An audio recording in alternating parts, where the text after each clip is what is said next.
Good afternoon, everyone, and thanks for being here. In January, I outlined my vision for this session with a focus on affordability. I believe making Vermont more affordable will improve our demographics to keep and attract more working families and jobs to Vermont. And though the legislative session isn't over as yet, we've made some progress, and ever so slowly are moving the state in the right direction. We heard loud and clear from Vermonters about the lack of accountability for repeat offenders and the effects of an increase in drug trafficking in their communities. And while there's still much more work to be done, we found common ground on making Vermont safer in areas like sealing of records, delaying raise the age, extraditions, and more. I'm also appreciative in a few other areas where we were able to work with the legislature, like our tax relief package, which I'm hopeful the Senate will give approval on very soon, so Vermonters can keep a little more of what they earn, whether they're a veteran, a retiree living on Social Security, a low-income worker, or a parent with young children. And while we've seen some success, we haven't gone far enough in areas like housing.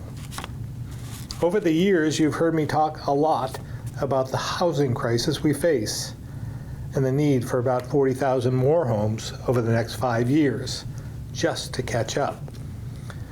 And although the final CHIP bill was hard fought and moves us in the right direction, much more work needs to be done.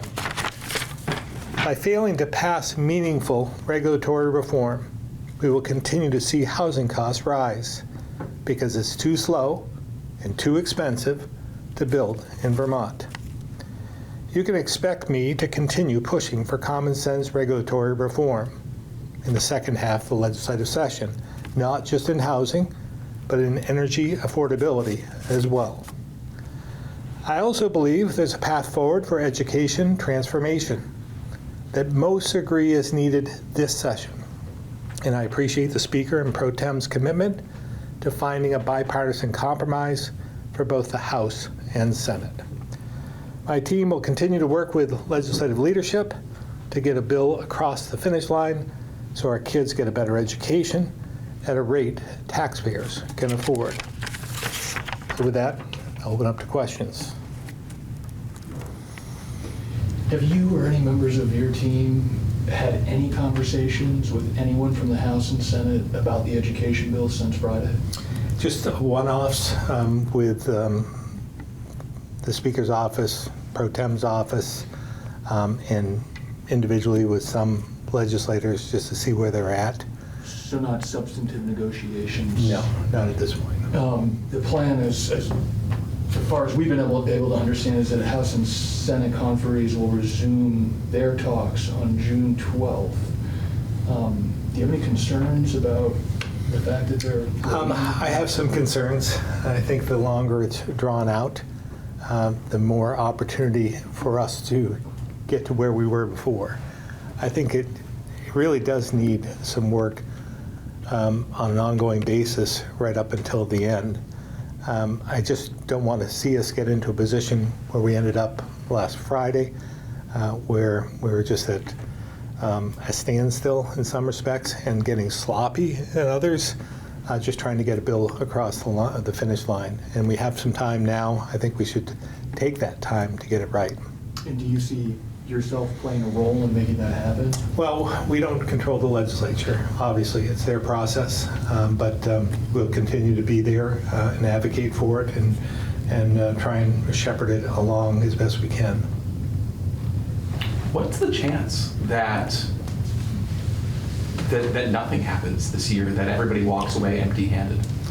Well, if you want to count the calendar year, I would say that's slim because we're going to keep coming back until we get a bill. So I said that from the very beginning, and I will continue to say that. So, but I believe there's an opportunity to get something done and accomplished that we can all live with. I know I asked you a similar question last week, but talking with someone on the conference committee, they said one of their disagreements that they met or a standstill was they kind of came to the conclusion that, okay, we can start the foundation formula FY29, the 2029-2030 school year, but what do we do in the meantime to help property taxes not continue to rise? Last week you said 4 years was something that you would not be able to stomach at all, but it seems that is a conclusion, at least as of Friday night that they had come to. I was just wondering on your thoughts if that's what they do end up delivering to your desk timeline-wise. We'll see. Again, we'll have to look at the whole package, but as I said before, it can't live with 4 years. Has to be something under that. You alluded in your opening remarks to regulatory reform in Act 250 for the second half of the session. I think this year there were interim exemptions, which I believe will be sunsetting next year or the year after. I mean, specifically, what will you be focusing on or pushing for Act 250? Yeah, just all of the above. I mean, we need to extend those exemptions far past what we have today to give some consistency to developers as well. So we'll be pushing for them and along with others. In state law, there's already the process that's set forward where we're determining these new tiered structures to incentivize development where we want it and protect places where we don't want development. That's already moving forward in state law. How do you square, I guess, your advocacy or your want to keep pushing forward with Act 250 with this process that's already in place? Yeah, I have some concerns about the different tiers and what you may be describing as where we want it and where we don't. And I would advocate that those in rural communities would like some housing as well.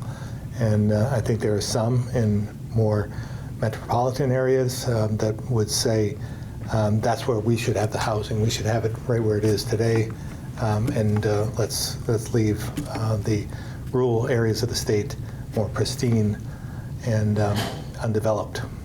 And I think we should listen to the rural advocates. Back on education, one proposed solution to the problem of lower spending towns, districts seeing their taxes increase, is allowing them district voters to vote to spend up to 90% less than the foundation formula. Are you amenable to that? I think we have to come up with something that doesn't punish those low spending communities. I think there's some other pieces of that need to be integrated, but we'll have those conversations as the week passes on. But we just want to make sure that we're not creating a problem in the future either. But we have to prevent the punishment of those communities that have just done out of necessity had to spend less, and we certainly don't want to see their taxes go out of control, rise to that level. So are we looking at a double-digit property tax next year, do you think? And can you assure Vermonters that we won't be looking at that for the next 2 or 3 years? Yeah, I can't say that. I don't know what's going to happen until the December letter comes out. I would say that none of what we're doing right now is really going to have a positive impact on the rate of increase in property taxes. So again, I just forewarn everyone that what we see in the December letter may not be, and if we get something passed, we can't expect instantaneous relief. If the U.S. House passed budget stands, then Vermont's going to lose out on anywhere between $7 and $25 million, I guess, on SNAP benefits. Up to 13,000 Vermonters could see their benefits reduced or eliminated. What's your game plan if that comes to pass? Well, again, I've talked about this over the last few months that I'm concerned about what's going to happen on the federal level, but we won't know until we actually receive them and whether it does pass. And that's why I wanted to limit the amount of spending this year to make sure that we had enough funding to backfill in areas that we need to backfill, and knowing that we, depending on the extent of it, we wouldn't be able to backfill everything. But we need to, we'll have to prioritize. And do you think nutrition funding? Again, we'll have to see what they actually pass and the impact on us, to then prioritize from there. Obviously, SNAP benefits are important, but we have to just make sure that we know the full extent of this before we react. Going back to housing, obviously, your administration introduced Spark, it's changed names and changed some, but with how that made it out of the legislature last week, it'll be, I'm sure, at your desk at some point relatively soon. I guess, what did you make of the final way that CHIP worked out in the financing infrastructure? Not as, again, it wasn't as good as Spark, but it was far more productive than what came out of the House. The Senate version was something that we could live with and very appreciative of, and appreciate senators that advocated for this and worked very hard for this, and I think they're the ones who got it across the finish line. I know it may be hard to compare it to prior policy, but I guess how big of an impact do you think this will actually have across the state, giving these smaller municipalities an ability now to do what, say, bigger cities and towns have been able to use TIF for over recent years? I think this will be very, very helpful for the rural communities, the smaller communities, for them to take advantage of what, as you said, other larger communities have done for a number of decades now. So I think it was a step in the right direction. And again, if we could couple that with some regulatory reform, then we would, I think we could make a real difference. But we need both. The House and Senate approved a bill last week to cap the price of outpatient pharmaceuticals at hospitals starting January 1st. What do you make of that proposal? Is it something you would support? Yeah, and this is something the Greenmount Care Board had advocated for, and our own departments had as well. So we'll see again when we get the bill, make sure it all ties together. But I believe I'll be signing that one. Have you arrived at a decision on the motel hotel bill? You know, it's we haven't received it yet. Again, I know there's a lot of reports about the bill being on my desk because it all of a sudden passes over there, but it has a ways to go through the House and the Senate. They don't have any time limits on how much time they take overseeing that. We have 5 days once we get it, so we usually take our time to make sure everything is ties out.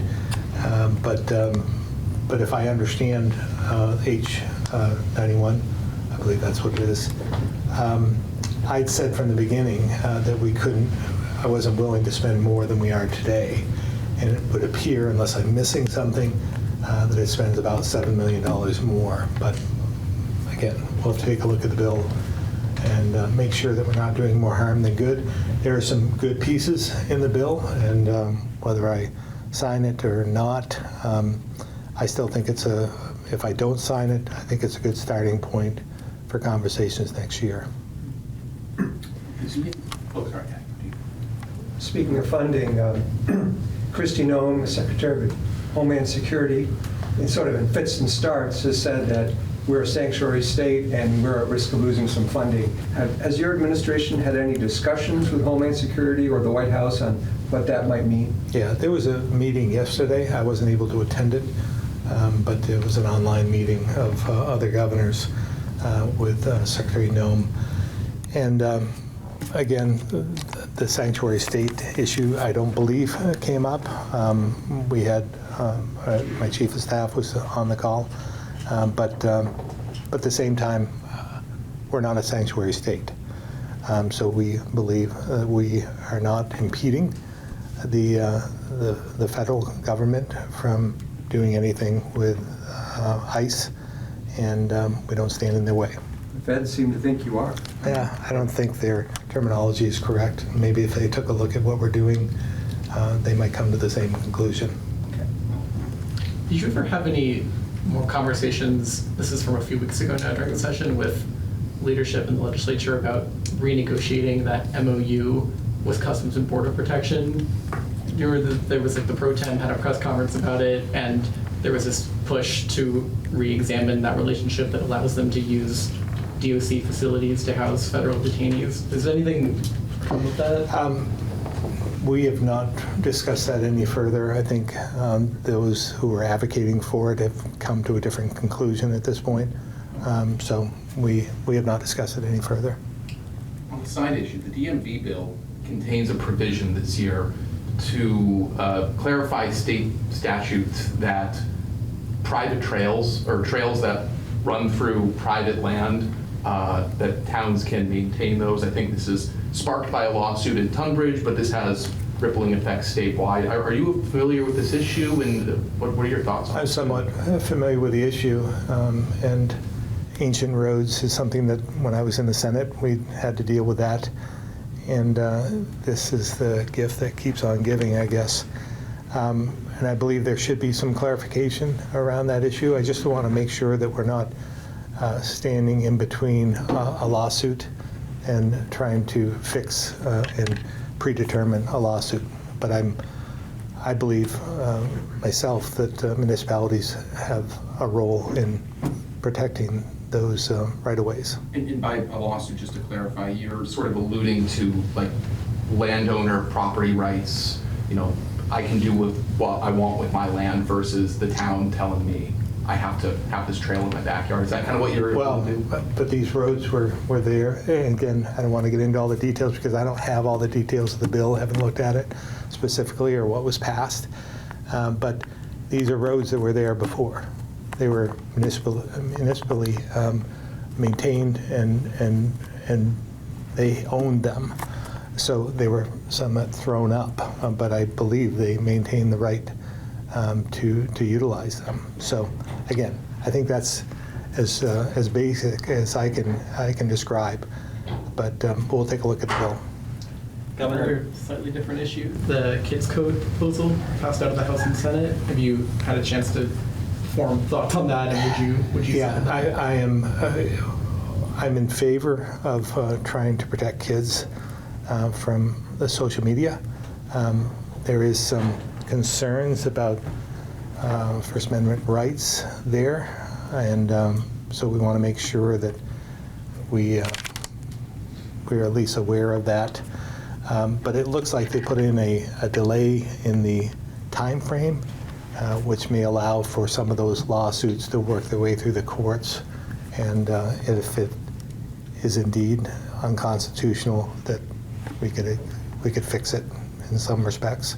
So they may have come to a place where I could support it, but again, we'll take a look at it when we get it. Governor, Becca Balint's butt wiping comment has raised some concerns about Vermont's nursing homes and staffing shortages. Seven nursing homes in Vermont have been cited as understaffed. What's the state doing to ensure that our nursing homes are staffed? Well, we're actually I think the nursing homes are doing a pretty good job at this point. They have increased their numbers. We've seen increase in bed space availability over the last year or two, so I want to make sure that we recognize the hard work that they're doing and the ground that they've made up. So again, we're facing a workforce crisis in every single sector, whether it's healthcare or education or in transportation or in the trades. It's everywhere. So the only way, as I said earlier and said in my remarks, we need to turn our demographics around, and I think one way to do that is to provide housing as well as make it more affordable in Vermont to live here. Any thoughts on the choice of words? I thought it was a poor choice of words. All right, we'll switch over to the phones now. Tom Davis, Compass Vermont. No questions today. Thank you very much. Thanks, Tom. Keith Whitcomb, Rutland Herald. Hi, I was just curious, kind of a broad picture thing. Just with all the issues Vermont's looking at and we'll be looking at for the next couple of years, has there been any thought to are legislative sessions long enough to get the work done in the time we need to do it? Is anybody talking about that or thinking about that, or maybe I'm the only one? I don't know. I would advocate that they have enough time. They just need to use their time wisely and make sure that they're efficient in what they are doing on a daily basis. But again, we have no control over that. In terms of this session, it may seem like it's longer, and it is. But in years past, I think it was when I was in the Senate, we went to mid-June one time. So it's not unusual. And this is a big deal with education transformation. And if we need a little extra time to take care of that, we need to take it and make sure we get this right. Thank you. Back to the room for any final questions. Global Foundries just announced a $16 million investment at plants across New York and Vermont, one in Essex Junction.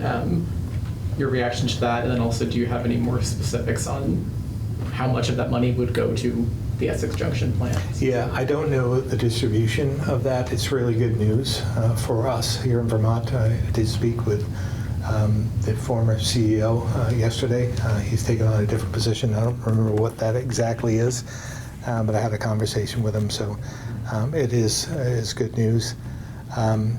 There is the CHIPS funding that is now paused, and I think we're going to have to reapply for that, but I feel pretty good about making our case to make sure that we get our share in terms of trying to help some of the businesses, Global Foundries in particular, here in Vermont. The New York Times reports a declining fentanyl coming through the southern border. I'm wondering if Vermont is seeing either less supply yet up here or climbing prices in fentanyl. I don't know, to be honest with you. I know the deaths, overdose deaths, are declining across the country and here in Vermont. That's great news. But at the same time, I don't know about the price, and I don't know about the quantities and whether they're related or not. I'm just curious, going back to November, obviously you campaigned a ton on helping what you were calling common sense lawmakers get elected to the State House. I know education still has to happen, potentially the tax credit package, but I guess looking back over the past 5 months or so, how would you say this session is compared, working with lawmakers compared to the supermajority they've had in recent years and earlier in your governor career? Yeah, no, I think it has been working out better from my perspective. They're asking our advice, having us at the table, and really trying to listen to the balance, or the new balance in the legislature, particularly in the Senate, where it's much closer than in the House. So I think Vermonters will benefit from this balance we've seen, rebalancing of the legislature, and they can't just push something through without any input from the other party or the executive branch. Do you plan to be as involved on the campaign trail, recruiting, campaigning for candidates as you were this past year? I think it's too early to talk about the next election cycle. I was just sworn in about 4 months ago, so we'll bask in that for a while and then talk about the election. So you are It's time. running for governor again? No, I didn't say that. I said it's too early to talk about the election cycle. So we'll see what happens in the next year. So you're not running. My last question, just as we enter the last month of the fiscal year, I'm just curious, since typically a BAA is signed, I know there was some stuff in the budget, but were there any strains or anything you noticed this year not having a BAA compared to most prior years as we enter Yeah, it was year? difficult for us to manage the cash in some respects, but as I said before, I knew we could get through it. It was difficult from the perspective of our agency heads, secretaries, and commissioners to work our way through that. But again, finance and management did a great job. Sarah Clark helping as well to get through managing our cash. And so we got through it. Thank you all very much.